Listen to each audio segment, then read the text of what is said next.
Typhoid.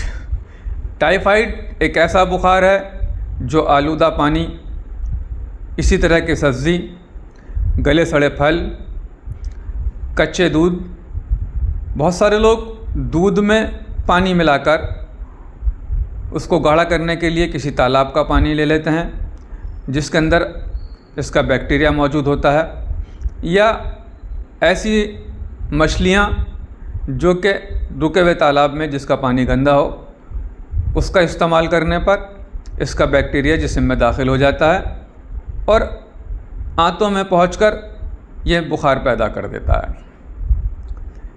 इस bacteria का नाम सल्मोनेला टाइफी है।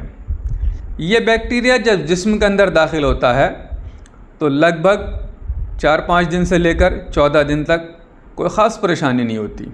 वहाँ ये आराम से परवरिश पाता है और हल्का फुल्का बुखार होता है, लेकिन दूसरे हफ्ते में जाके बुखार तेज़ होने लगता है और दूसरी अलामतें शुरू हो जाती हैं। किसी को दस्त आते हैं, किसी को कब्ज़ हो जाता है, पेट अब फूल जाता है, अफारा होता है, उल्टी जी मालिश होता है, ऐंठन होती है पेट में।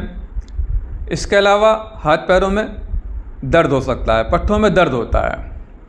तीसरा हफ्ता इसका ज़्यादा ख़तरनाक होता है।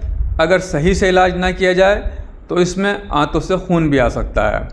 बुखार कम हो जाता है लेकिन जिस्म की हरारत कम हो जाती है जिसकी वजह से आदमी निढाल हो जाता है। इसलिए सही कंडीशन को देखकर इसका इलाज किया जाए। आजकल ये बार बार क्यों होता है, ये एक ऐसा मसला है।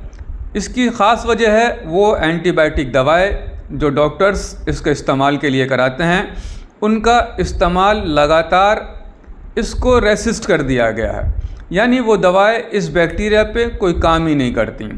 पहले एक एंटीबायोटिक इस्तेमाल होती थी, आज 2-2, 3-3 एंटीबायोटिक इस्तेमाल होती हैं और उसके बाद भी आपको ऐसे मरीज़ हर जगह मिल जाएंगे जो ये कहते हैं कि उनका टाइफाइड हर साल होता है, वो आज तक ठीक ही नहीं है।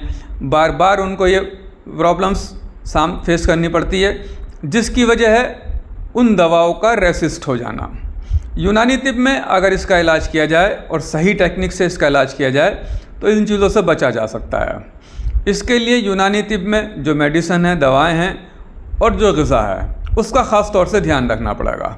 इसके लिए बेहतर है उन्नाब 5 दाना, मुनक्का 9 दाने, इंजीर 3 अदद, खाकसी 6 ग्राम का जोशांदा पकाकर सुबह शाम पिलाना बेहतर है। इसके अलावा खमीरा मरवरीद, खमीरा बनफशा और उस पर खाकसी छिड़क कर पिलाना ज़्यादा फ़ायदेमंद साबित हो सकता है। इसमें वो दवाएं जो बहुत तेज़ असर हैं और एंटीबायोटिक से ज़्यादा अच्छा काम करती हैं, मैं उनका ज़िक्र भी आपके सामने करना चाहूँगा।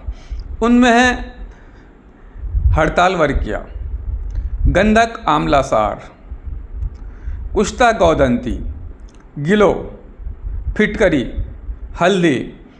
इनको सबको एक जगह पीसकर, कूटकर और लहसुन के पानी में खरल करने के बाद चने के बराबर गोलियां बनाकर सुबह शाम 2-2 गोलियां खिलाना बेहतरीन एंटीबायोटिक का काम करती हैं और उस बैक्टीरिया को किल कर देती हैं और आंतों को साफ़ कर देती हैं। जहाँ जहाँ कुछ मल जमा हुआ है कंडीशन में उसको क्लियर कर देती हैं।